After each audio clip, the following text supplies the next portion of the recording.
My channel এভৰিথিঙৰ জৰিয়তে দেখুৱাম অতি সহজ পদ্ধতিৰে ঘৰতে কেনেকৈ তৈয়াৰ কৰিব নাৰিকলৰ লালমোহন। আমাক তাৰ বাবে লাগিব চেনি একাপ, ৰুকা নাৰিকলৰ গুড়া 2 কাপ, আধা কাপ ময়দা, ৰিফাইন তেল আৰু পানী।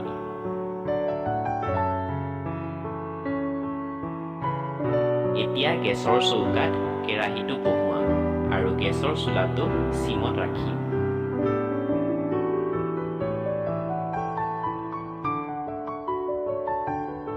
তাৰ পিছত ৰুকা নাৰিকলখিনি কেৰাহীটোত দি দিম আৰু অলপ লৰাই থাকিম। তাৰ পিছত একাপ চেনি দি দিম আৰু ইয়াক পুনৰ হেতাৰে লৰাই থাকিম।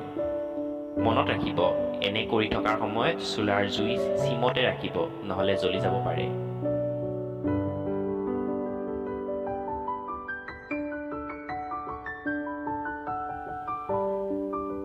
এনেদৰে 5 মিনিটমান লৰোৱাৰ পিছত নাৰিকলখিনি অলপ ৰঙচুৱা হোৱা যেন দেখা দিব।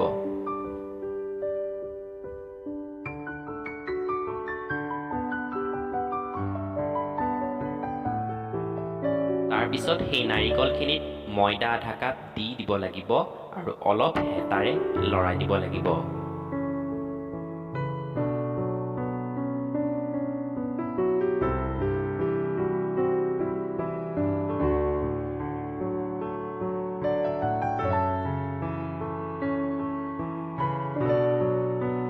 অলপ লৰোৱাৰ পিছত নাৰিকলখিনি অলপ ঠাণ্ডা হ'ব দিব লাগিব। তাৰ পিছত গেছৰ চৌকাত 1.5 কাপ পানী আৰু 1 কাপ চেনি মিহলি কৰি চেনিৰ চিৰাপটো বনাব লাগিব।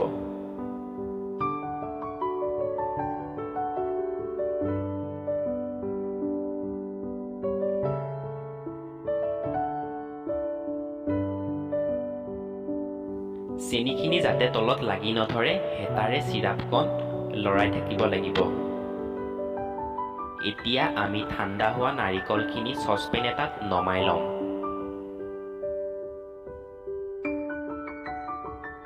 ইফালে চেনিৰ চিৰাপকণ হ'বলৈ দি থাকি নমাই লোৱা নাৰিকলখিনি মুঠি মুঠিকৈ এটা এটা চমচমৰ আকাৰ দি যাম আৰু প্লেটখনত থৈ যাম।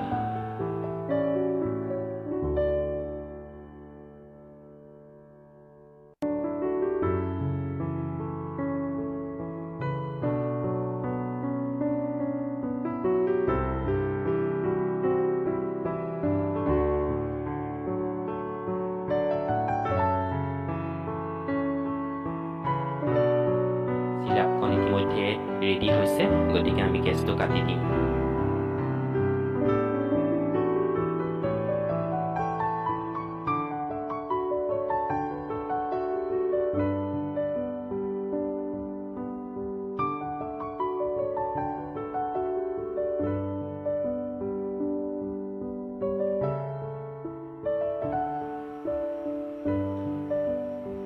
ভালকৈ মুঠি দিয়াটো জৰুৰী হয়, যাতে ইয়াক তেলত ভাজোতে ভাঙি নাযায়।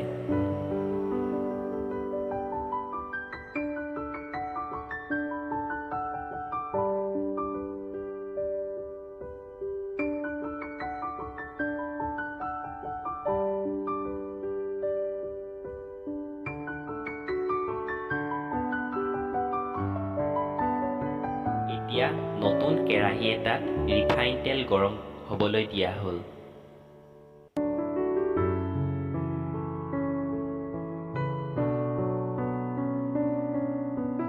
তেলখিনি লাহে লাহে গৰম হ'ব ধৰিছে। এতিয়া গৰম তেলত নাৰিকলৰ লাৰু চমচমখিনি এটা এটাকৈ দিয়া হ'ল আৰু হেতাৰে লাহেকৈ ইফাল সিফাল কৰা হ'ল।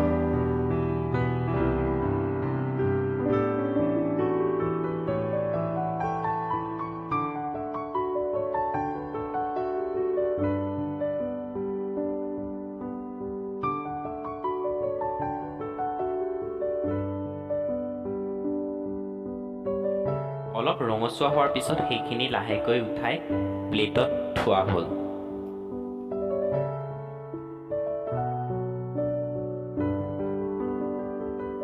এনেকৈ আটাইখিনি চমচম তেলত ভাজি লোৱা হ'ল।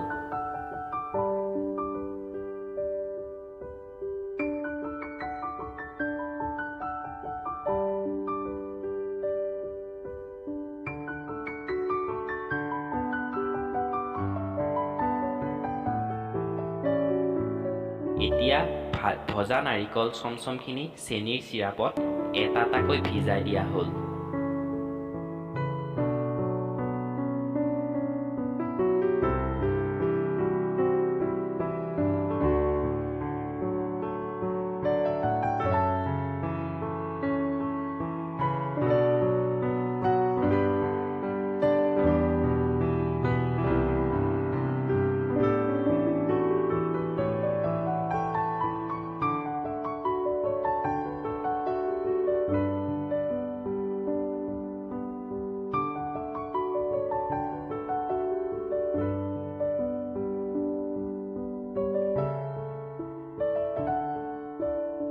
তাৰ পিছত এইখিনি এঘণ্টামান ভিজাই থৈ দিয়া হ'ল।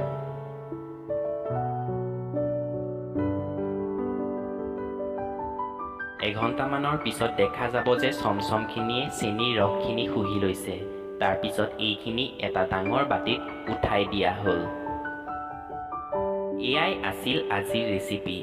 আপোনালোকেও ঘৰত অতি সহজে বনাই চাব পাৰিব। আপোনালোকে ভিডিঅ'টো চাই কেনে পালে জনাব আৰু ভিডিঅ'টো লাইক শ্বেয়াৰ কৰিবলৈ নাপাহৰিব। নতুনকৈ অহাসকলে চেনেলটো ছাবস্ক্ৰাইব কৰিব আৰু নতুন ভিডিঅ' আগতীয়াকৈ পাবলৈ বেল আইকনটোত ক্লিক কৰিব। ধন্যবাদ।